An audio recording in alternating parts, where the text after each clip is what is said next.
The last rays of twilight bled across the sky, painting the skeletal branches of the trees in shades of deep purple and orange. Perched on the hill, the old house seemed to drink in the darkness, its windows like vacant eyes staring out into the fading light. Inside, the air was thick with the scent of old wood and dust, a smell Alex was slowly getting used to. He pushed a stray lock of hair from his forehead, his body aching from a full day of heaving boxes. His new study was a fortress of cardboard, and as he wrestled a heavy box onto his desk, he felt a profound sense of exhaustion mixed with the quiet satisfaction of a new beginning. It was then that his eyes caught it. A slight wrinkle in the floral wallpaper near the floorboards, a section that buckled just enough to break the pattern, curiosity overriding his fatigue. He knelt and picked at the loose edge. The brittle paper flaked away in his fingers, revealing the faint, unmistakable outline of a small, handleless door. A shiver traced its way down his spine, but he dismissed it as a draft.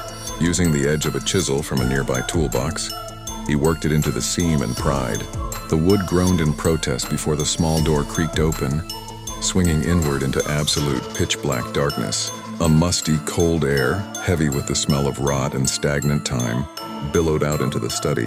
Alex pulled out his phone, its bright flashlight beam cutting a sharp, nervous path into the void. What he saw made the breath catch in his throat. It was a corridor, an exact replica of the one just outside his study, but horribly wrong. Dust lay thick as snow on the floor, and long, spidery cracks fractured the walls. The paint was peeling in leprous-looking sheets, and a profound, unnerving silence hung over everything. With a hesitant step, he crossed the threshold. Each room he passed through was a decaying echo of his own home.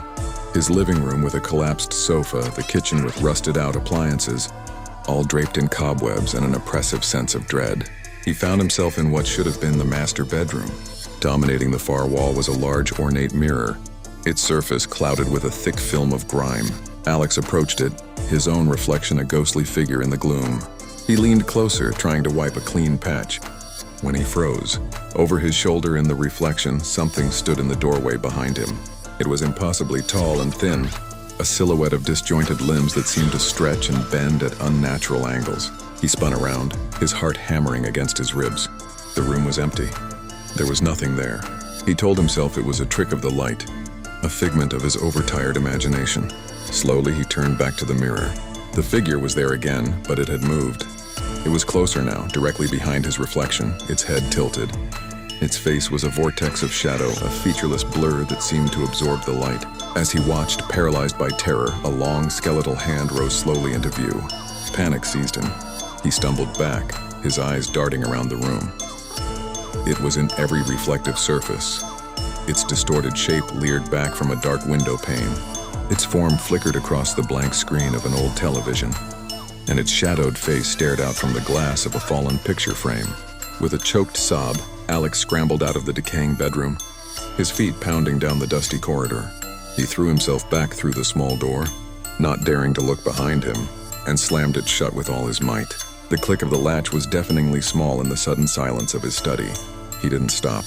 He shoved and grunted, pushing a heavy bookshelf across the floor until it scraped against the wall, completely barricading the hidden entrance.